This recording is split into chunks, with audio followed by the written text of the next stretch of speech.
Buenos días. Antes de que la secretaria general proceda a la lectura del acta por la que se otorga el premio a Raúl Rodríguez y a Rocío Bernal, ambos funcionarios de la Cámara de Cuentas de Andalucía, me gustaría hacer una breve referencia a la revista de Auditoría Pública.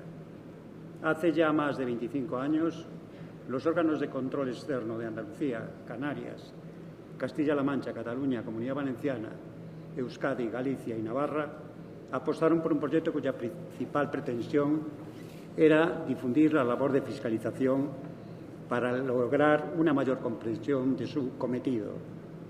La publicación fue el embrión de muchos proyectos de interés común que se han ido desarrollando por los OCEs. La revista es un magnífico compendio de lo que ha ido evolucionando la auditoría en los últimos años, desde los primeros artículos en los que se intentaba sentar las bases de lo que debía ser y hacer las instituciones de control, a la actualidad, donde se publican trabajos de gran calado técnico. El editorial del primer número decía textualmente: desde Auditoría Pública queremos dar a conocer lo que hacemos y lo que otros hacen. Asimismo, nos gustaría ser un punto de encuentro de intereses, ideas y experiencias para, desde el rigor, la pluralidad y la profesionalidad, contribuir a hacer más efectiva la función de control y, a través de ella, la propia acción pública. 25 años después, creo que podemos afirmar con rotundidad que lo hemos conseguido.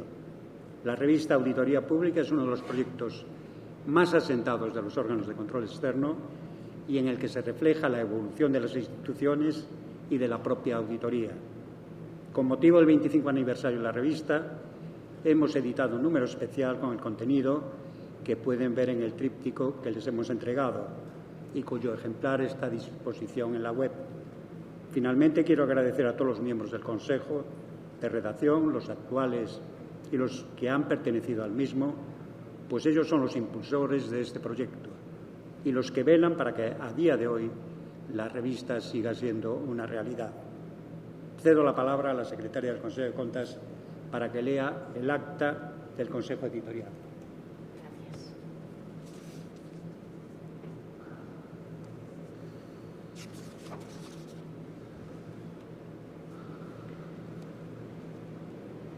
Buenos días a todos.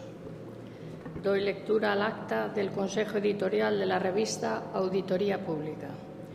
Reunido el 7 de julio de 2021, el Consejo Editorial de la revista Auditoría Pública para valorar los artículos que optan al premio de la revista del año 2020, por unanimidad de sus miembros se acuerda otorgar el premio al artículo Una aproximación práctica a las recomendaciones de auditoría del sector público y su seguimiento, cuyos autores son Raúl Rodríguez y Rocío Bernal, ambos personal de la Cámara de Cuentas de Andalucía. La función de control de la actividad económico-financiera del sector público tiene como finalidad principal la identificación de debilidades en la gestión pública para proponer medidas correctoras que ayuden a mejorar el cumplimiento de la legalidad, la eficacia y la eficiencia. En el campo de la auditoría pública, a estas medidas correctoras se les denomina recomendaciones. El artículo premiado resulta muy práctico, presentando diversos ejemplos comparados de distintas instituciones de control y recoge una muy acertada definición y metodología para la producción de recomendaciones y su seguimiento, que pueden ser, además, de gran utilidad para los auditores. Además, trata una materia de mucha actualidad que pone de manifiesto uno de los grandes retos que en la actual coyuntura de crisis tienen planteados los órganos de control.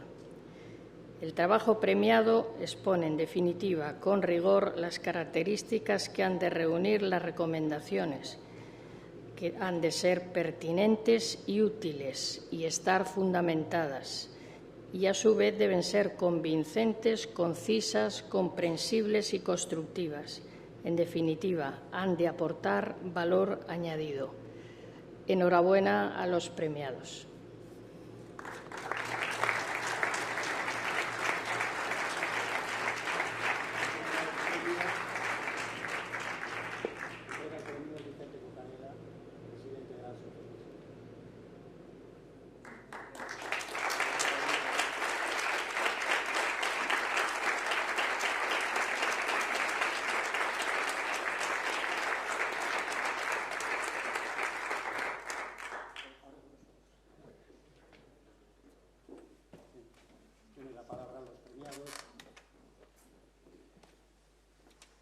Buenas tardes.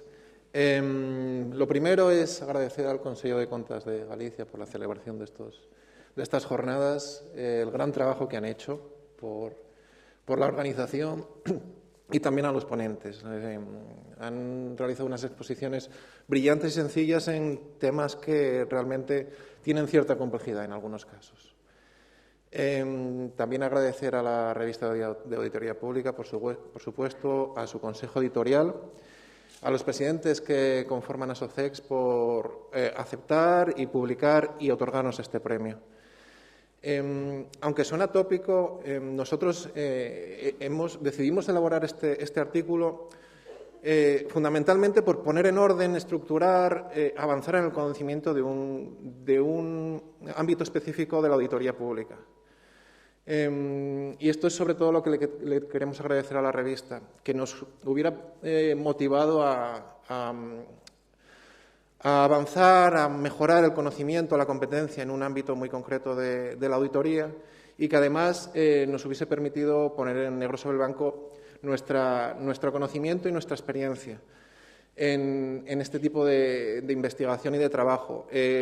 Porque la experiencia, al fin y al cabo, es el elemento más valioso que nosotros podemos ofrecer como auditores de auditoría pública, como auditores en el ámbito de la fiscalización, sobre todo a través de ejemplos y aproximaciones prácticas que sirvan para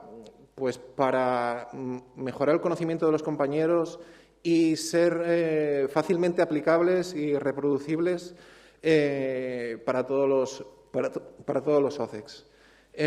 Por último, pues agradecer a la presidenta de la Cámara de Cuentas, que hoy no está aquí, Carmen Núñez, al expresidente y actual consejero Antonio López y al resto de consejeros de la Cámara de Cuentas por su apoyo en la elaboración de este artículo y por facilitar y fomentar la mejora continua e incluso la excelencia profesional con el apoyo de este tipo de iniciativas. Muchas gracias.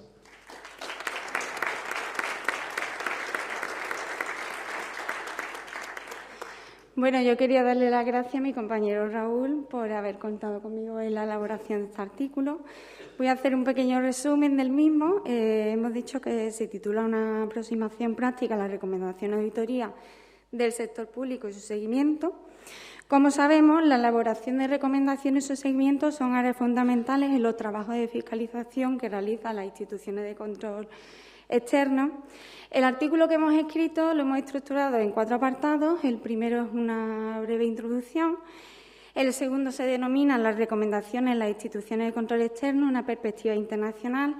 Aquí pretendíamos dar una visión amplia y enriquecedora y recogimos algunas observaciones sobre el enfoque y el procedimiento que siguen algunos organismos a nivel internacional, como es el Tribunal de Cuentas Europeo y los órganos de control externo estadounidense, francés y australiano.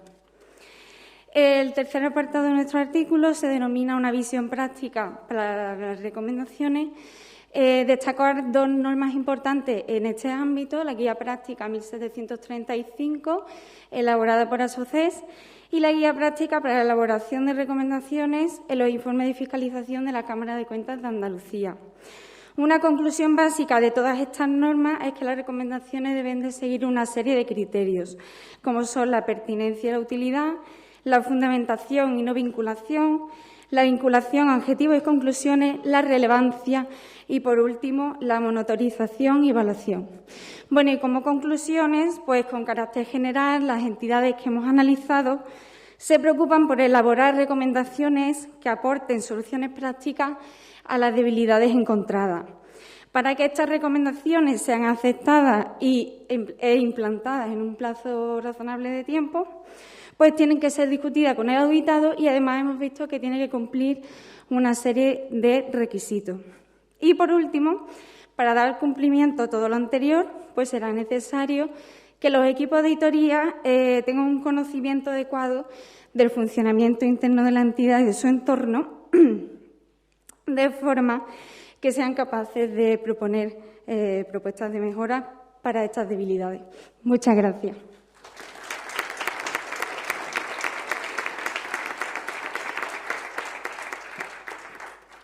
Muy bien. Vamos a proceder voy a continuar con la entrevista del director de La Voz de Galicia, José Luis Vilela, a quien le agradezco muy especialmente su presencia y disponibilidad. Vamos a cambiar la mesa. Muy bien.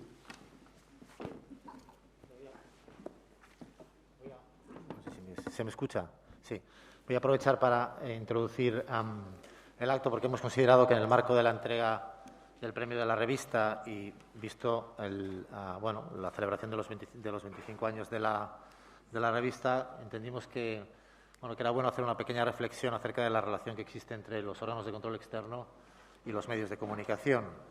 Y para ello, como ha dicho el consejero mayor, contamos con el director de La Voz de Galicia, José Luis Vilela. Pero antes de comenzar la entrevista, que luego presentaré a José Luis y a Fermín Herbiti, queríamos presentar otro vídeo, que es un proyecto piloto que estamos trabajando el Consejo de Contas en relación con cómo, difundir los informes de fiscalización, no todos, sino determinados informes de fiscalización, cara al público a través de este proyecto piloto y de este vídeo que se va a proyectar en estos momentos.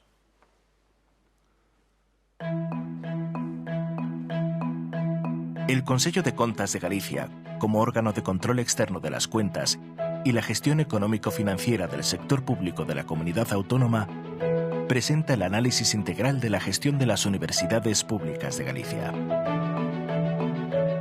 Estos informes han sido elaborados contando con la colaboración de las 3 universidades y remitidos para alegaciones de todos los equipos directivos con responsabilidades de gestión en el periodo 2015-2018, así como de la Xunta de Galicia en relación con la equidad y suficiencia del sistema de financiación universitario gallego.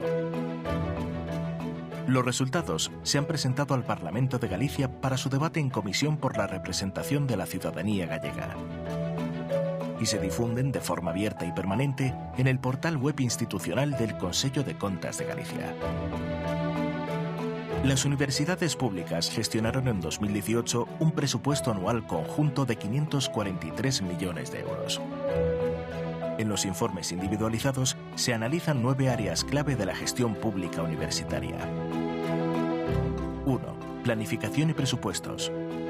2. Control interno.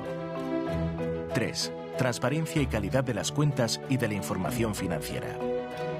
4. Financiación e ingresos. 5. Gastos. 6. Situación económica de las universidades.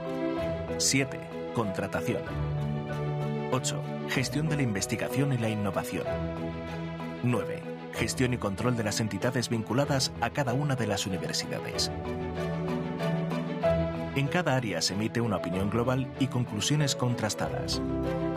Por ejemplo, en materia de financiación del sistema universitario público de Galicia se analizan las fuentes de ingresos de las universidades, cómo estos ingresos han evolucionado en los distintos planes de financiación universitaria aprobados por la Xunta de Galicia desde el año 2009 y los efectos comparativos con el resto del sistema universitario español. Además de opiniones acerca de la gestión realizada, en los informes se incluyen recomendaciones de mejora en cada una de las 9 áreas analizadas. Por ejemplo, en materia de control interno se propone dotar de mayor independencia y medios a los servicios de control interno universitario, poner en valor el sistema de contabilidad analítica de la Universidad de Santiago, que permite conocer la realidad de la organización a través de sus costes y resultados, que se tenga en cuenta dicha información para la toma de decisiones en relación con la distribución de recursos o la fijación de precios universitarios. El presente trabajo del Consejo de Contas de Galicia trata de contribuir al conocimiento, la transparencia y mejora de la gestión de los recursos y al incremento del valor añadido por el sistema universitario público de Galicia.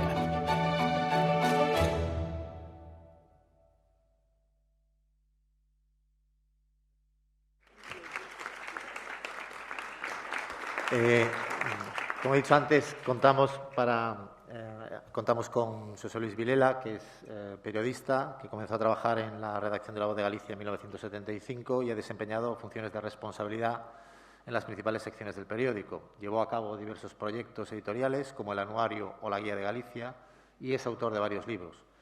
Participó en el rediseño global del diario, que se aplicó en 1992, y fue autor del primer manual de estilo de la Voz de Galicia. Fue nombrado subdirector en 1997 y director adjunto en 2001 y actualmente es el director desde marzo desde 2006. Y para hacer esta entrevista contamos también con Fermín Herbiti, que es el responsable de comunicación de la Cámara de Cómputos de Navarra. Lleva ahí toda la vida, yo creo que desde que se creó en el siglo XIV, y forma parte del Consejo de Redacción de la revista Auditoría Pública. Tienes la palabra y plena libertad para la entrevista, cuando queráis. Muy bien, pues nada, muchas gracias por esta presentación. Normalmente el presentador suele tender a elevar los méritos del que va a hablar luego. En este caso ha sido más bien una pequeña pulla, ya me hubiese gustado, pero no. Carlos II, en 1365, era un tío muy listo, creó la Cámara de Contos, le debemos eso a él, pero todavía no se había inventado esto de la importancia de la comunicación en las instituciones, cosa que llegó 600 años después, primero a Estados Unidos, y poco a poco al resto de instituciones. Pero hay algunas que todavía no han entendido esto, pero eso es otro tema y era una pequeña pulla también que te quería dirigir a ti. En fin, bueno, estamos aquí dos periodistas. Para mí es un honor, desde luego, porque me he tragado muchas charlas con auditores y demás, y aunque el tema de las muestras, la responsabilidad contable, pues son temas apasionantes, sin duda, pero poder hablar con un periodista como el que tenemos aquí, de un medio, bueno, pues de referencia en España, una empresa familiar que va a cumplir 140 años, nada menos. Bueno, pues estar aquí al lado de este periodista para un plumilla, pues entenderéis que es un honor. Bueno, pero vamos a empezar sin pérdida de tiempo, porque el que tiene que hablar más eres tú, como es lógico. ¿Habías hablado alguna vez delante de auditores? Bueno, vamos a ver. Muchas gracias por permitirme estar aquí. Es el mundo al revés, porque generalmente el que hace las preguntas es el periodista y recogemos las respuestas de personalidades como vosotros, como todos los que estáis aquí. Así que, pues, he tenido que hablar en público continuamente, pero no ante un tribunal tan experto como el vuestro. Así que espero que también seáis indulgente y me apliquéis alguna atenuante. ¿Y cómo ves tú este mundo, siendo sinceros? ¿Cómo te acercas a este mundo? ¿Cómo ves el mundo de la auditoría pública, de los informes? ¿Tienen interés, no tienen interés? ¿Son instituciones que como periodista te interesan? ¿Cuál es la relación con el Consejo de Contas? En fin, incluso alguna crítica que nos puede venir bien para aprender. Bueno, pues vamos a ver. Yo creo que, salvando las distancias, tenemos algo en común entre la labor que hacéis en los consejos de contas y la que hacemos los periódicos. Quiero decir, en primer lugar, que salvando las distancias, porque el vuestro es un trabajo de exactitud, de precisión, de control absolutamente objetivo y que no se deja influir por nada, como he visto que está tan bien plasmado en vuestro código ético, que me parece un ejemplo para cualquier institución pública. Nosotros, los periodistas, solemos decir, un poco en broma, que somos un océano de sabiduría, pero de 1 centímetro de profundidad. O sea que tan pronto empezamos a escarbar, encontramos que tenemos muchas lagunas. Es cierto que nuestro campo es tan multidisciplinar, abarca tanto, que igual podemos estar hablando de los precios del rodaballo en el mercado que de la condena a un delincuente. Y, por tanto, tocamos todos los aspectos. Tocamos la economía, tocamos el derecho, tocamos la vida social, tocamos el gusto por la vida, lo tocamos todo. Y, como os decía, pues evidentemente eso es un océano y nuestra sabiduría es pequeña. Pero ¿qué hay de relación entre lo que hace el Consejo de Contas y todos los tribunales auditores y lo que hace el periodismo? Bueno, pues ya desde nuestra fundación en el año 1882, hace 140 años, se van a cumplir el 4 de enero, uno de los objetos fundamentales es, dicho con la palabra que vosotros usáis con frecuencia, y yo tengo que decir con mucho cariño, fiscalizar a los poderes públicos.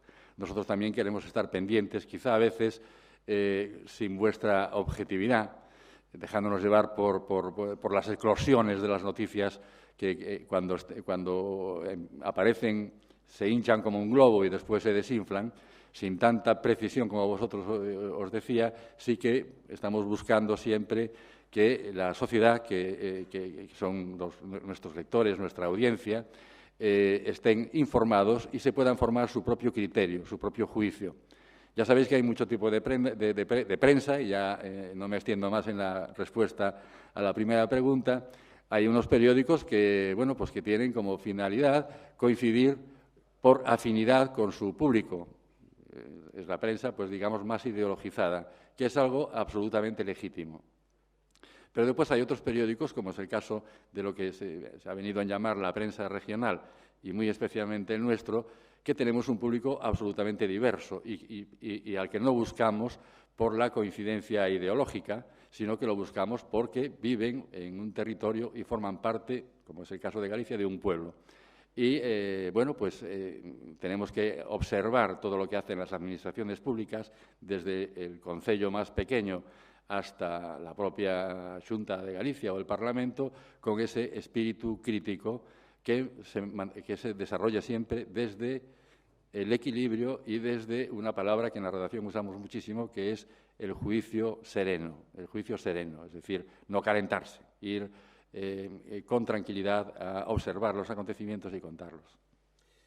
Bueno, es evidente que tenemos bastante que ver. Hay una función social del periodismo y otra de la auditoría, y que además, quizás viendo cómo es el sistema, digamos, de los medios de un país o de una sociedad, y viendo cómo es también bueno, pues el sistema de control, ahí se está viendo también la madurez de un sistema democrático, ¿no? Porque evidentemente en una dictadura pues no hay ni control de fondos públicos ni hay tampoco libertad de prensa, ¿no? Pero hay un tema que quería contar, que quería tocar aquí, que es la relación con los políticos.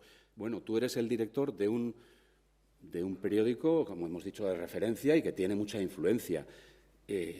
También a veces los tribunales de cuentas, yo por ejemplo recuerdo un presidente que decía, es que me miran mal los políticos cuando, bueno, sacabas algún informe crítico, es que voy a un acto y me miran mal. Bueno, y yo recuerdo entonces el tema del puercoespín, ¿no? La distancia, es decir, la distancia de los periodistas y también de los auditores públicos respecto al poder, a los gobernantes, digamos, porque el puercoespín ya sabemos que se intenta acercar, pero cuanto más se acerca, se hace daño con las púas y se tiene que retirar. Esa distancia, yo no sé si tú has practicado y practicas esta teoría del puercoespín, o como otros periodistas y directores famosos, que incluso ahora pues hemos leído alguna biografía de algún director de un medio también importante que dice, hombre, yo era muy amigo de no sé qué presidente, jugaba con él la teoría del puercoespín, que también sirve para la auditoría pública, no sé cómo la ves. Sí, es muy interesante la teoría del puercoespín, porque también hay que escapar un poco del abrazo del oso. Es evidente que por nuestro trabajo y por seguir la actividad pública todos los días, muchos periodistas de nuestra redacción y nosotros mismos desde los ámbitos de dirección tenemos una relación frecuente con los políticos, pero debe ser una relación con cierta distancia, ¿no? Como poniéndonos la mascarilla. Es decir, no está bien, cada uno evidentemente es absolutamente libre de hacer lo que quiera, pero no está bien llegar al chateo, a ser amigos de los políticos y de obedecer más a las propias emociones y a los sentimientos que al juicio sereno, como decía antes, que se nos espera. Evidentemente, cada persona tiene su libre albedrío y puede hacerse amigo de quien sea, y no está mal, o sea, los políticos no están apestados, pero sí manteniendo muy bien cuál es la posición de cada uno. El político debe gestionar toda la actividad pública y el periodista debe observarlo y comentarlo y abrir, en nuestro caso, en el caso de La Voz de Galicia y en el mío en concreto, abrirlo a una expresión plural de la sociedad, convertir pues, nuestra sección de opinión o nuestras páginas más de valoración, los reportajes, etcétera, convertirlos en una plaza pública, de forma que no esté solo mediatizado por esa relación tan directa que a veces se establece entre un periodista y un político. O sea que, lo resumo, es el máximo respeto y también esa distancia para evitar el abrazo del oso, que generalmente a quien más perjudica es al medio, porque el medio vive de una palabra clave que deberíamos de esculpir, como esculpían en los parnasos romanos, ¿no?, que es la palabra confianza, la palabra credibilidad, tener la credibilidad del público. Y para eso, pues, hay que ser respetuoso con todos y no entregarse a nadie. Me atrevo a hacerte yo una pregunta, aunque no soy periodista y Fermín no me da legitimidad, seguro, pero hablando un día con un periodista, tomando un café, me comentó que él veía, hablando de los informes del Consejo de Cuentas, que él consideraba que los informes del Consejo de Cuentas eran literatura gris, ¿no? Y me quedó impactado, ¿no? ¿Opinas eso? Bueno, opina con libertad, con plena libertad. Yo explicaba, cuando dábamos clases de diseño, explicaba a los alumnos que el Diario Oficial de Galicia o el Boletín Oficial del Estado no necesitan un diseño, no necesitan pensar cómo vas a exponer lo que quieres contar.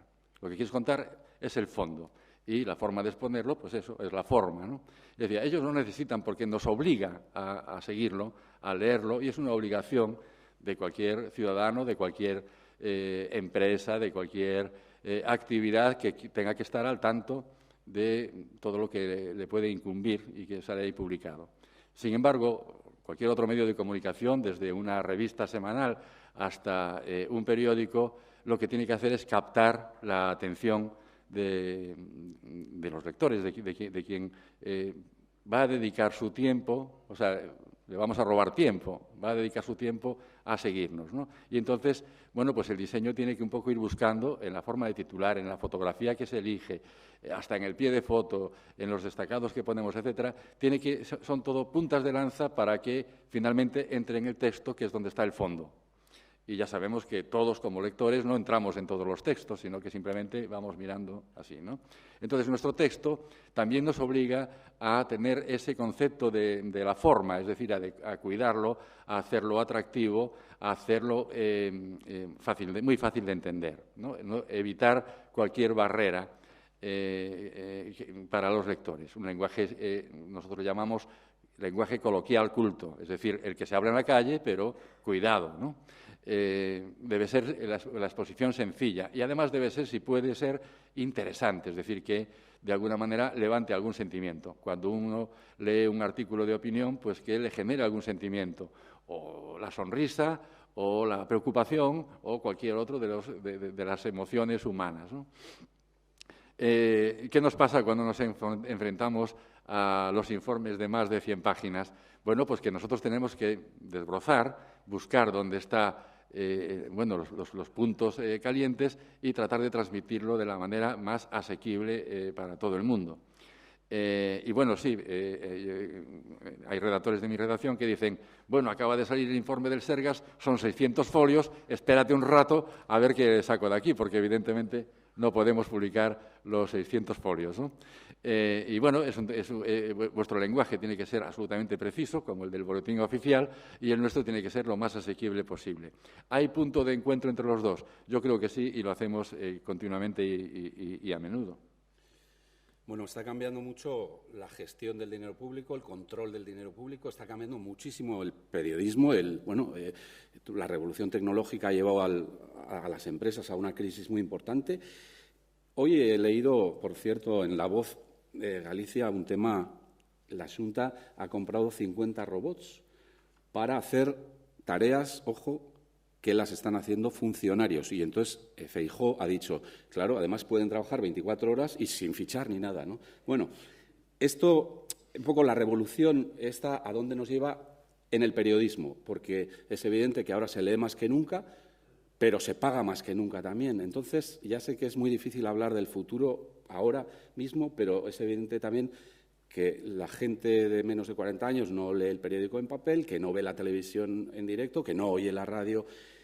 ¿A dónde nos puede llevar esto? O sobre todo, si se genera la cultura esta de que no pago, porque evidentemente si tú lees algo, detrás hay una labor de un periodista, eso se tiene que cobrar de alguna forma. Entonces, ¿hay salida por ahí? ¿Cómo lo veis? Ya sé que es un tema complejo, pero... Bueno, es muy difícil, hasta para los videntes, adivinar qué es lo que va a pasar, ¿no? Cualquiera que se imaginase nuestro mundo, pues no sé, en los años 70, no podía dibujar lo que hoy tenemos todos en nuestra actividad diaria desde que nos levantamos. El teléfono móvil, bueno, la expansión de la comunicación, del entretenimiento, etcétera. No podríamos ni imaginarlo, ¿no? Ahora tenemos algunas claves de lo que va a pasar con algunos aspectos muy importantes de nuestra vida cotidiana. Pues sabemos que seguramente en el año 2040 pues no habrá coches de combustión, que se va a hacer un traslado de todas las energías bueno, no renovables que generan ese CO2 hacia las renovables, etcétera. Pero para mí es muy difícil decir qué va a pasar con el mundo de la comunicación. Yo creo que la comunicación, mientras haya seres humanos, está asegurada, es decir, se va a producir. La forma está por ver. Nosotros ahora estamos en un cambio muy complicado que ha puesto en la picota a muchísimas empresas, porque, bueno, la razón es evidente, está habiendo un trasvase social, digamos, que está dejando, por un lado, los periódicos que están tan pensados desde hace, bueno, en nuestros 140 años y otros incluso más, ¿no? Tan pensados para conectar con el público, se está dejando y es muy difícil encontrar pues, a público que sea un lector, dicho en términos generales, que sea un lector asiduo del periódico, como dicen ahora, de papel, y yo prefiero decir de la edición impresa, que tenga menos de 40 años. Lo hay, pero no es un público masivo. Creo que la gran diferencia sobre lo que había en los años 80, por ejemplo, es que los medios de comunicación tradicionales, los periódicos, hemos dejado de ser el medio masivo. Y ahora la atención está en los medios digitales. Todos hemos hecho también el trasvase. Nos hemos ido manteniendo, en nuestro caso, muy preocupados por la calidad del periódico, de la edición impresa de cada día. Hemos ido también a dar la batalla y buscar el público joven, de 40 hacia abajo, y más, en nuestra edición digital. Pero es cierto que la edición digital todas empezaron siendo gratuitas, como un regalo, como un accesorio. Hoy son la forma de comunicar casi, diríamos que primigenia, ¿no? Es por donde antes nos enteramos y por donde antes seguimos los acontecimientos. Y es imposible mantenerlo gratis.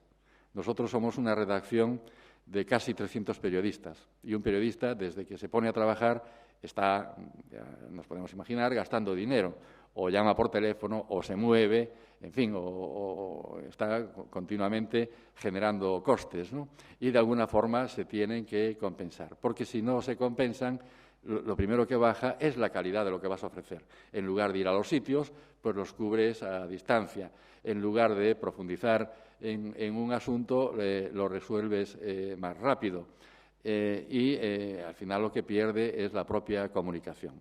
Por eso, ahora lo que estamos es generando también esa, digamos, complicidad con el público para que pague, y es muy poco lo que hay que pagar, por la edición digital. Eso es un camino muy lento y no sabemos cuál será el resultado final, si finalmente será, digamos, la forma de relacionarnos con nuestra audiencia o no. Nosotros ahora mismo tenemos en La Voz de Galicia, por si no lo sabían, somos el tercer periódico de España en difusión. La difusión mide, bueno, pues las ventas de la edición impresa. Y está en primer lugar El País, que tiene una difusión diaria de 63.000 ejemplares. Está en segundo lugar La Vanguardia de Barcelona, con 50 y muchos mil. Y está en tercera posición La Voz de Galicia, con casi 50.000, 49.000 y pico. Eso es la fotografía a día de hoy. Y después están todas esas cabeceras que conocemos todos y que tienen mucha repercusión porque se editan en Madrid, pero que tienen menos recorrido que un periódico como el que yo tengo el honor de dirigir, que tiene un ámbito de difusión más pequeño. En la web, en la edición digital, nosotros tenemos todos los días de media 800.000 usuarios únicos. ¿Qué quiere decir usuarios únicos? Pues aparatos que se han contados una sola vez, porque nosotros podemos estar entrando en la página web 5 veces al día, pero solo nos va a contar una. ¿no? Desde el teléfono o desde el iPad o desde el ordenador. Bueno, es una audiencia muy considerable, pero todavía estamos en el camino de conseguir suscripciones. Estamos ahora mismo, por un lado tenemos, digamos que les damos también la suscripción a los que tienen la suscripción de la edición impresa, que son alrededor de 30.000, y nativos digitales, digamos, o sea, suscripciones solo de la web, estamos superando los 10.000. Va muy lento, empezamos hace año y pico, casi 2 años, hará 2 años en febrero. Y por tanto, bueno, pues hay que tener mucha paciencia. Si no se consigue este equilibrio, la verdad es que los grandes medios tendrán, como tienen ahora, muchas dificultades. Y bueno, pues ojalá que finalmente vaya cuajando, ¿no? Pero también vemos el caso contrario de cómo casi, decía mi presidente el otro día en un discurso, que cada mes, o mejor dicho, cada día aparece algún medio nuevo, algún medio digital nuevo. Generalmente son sarpullidos, como las setas de otoño, que nacen buscando a ver si encuentran un hueco y que después, como decimos en galego, esmorecen, se van diluyendo poco a poco, ¿no?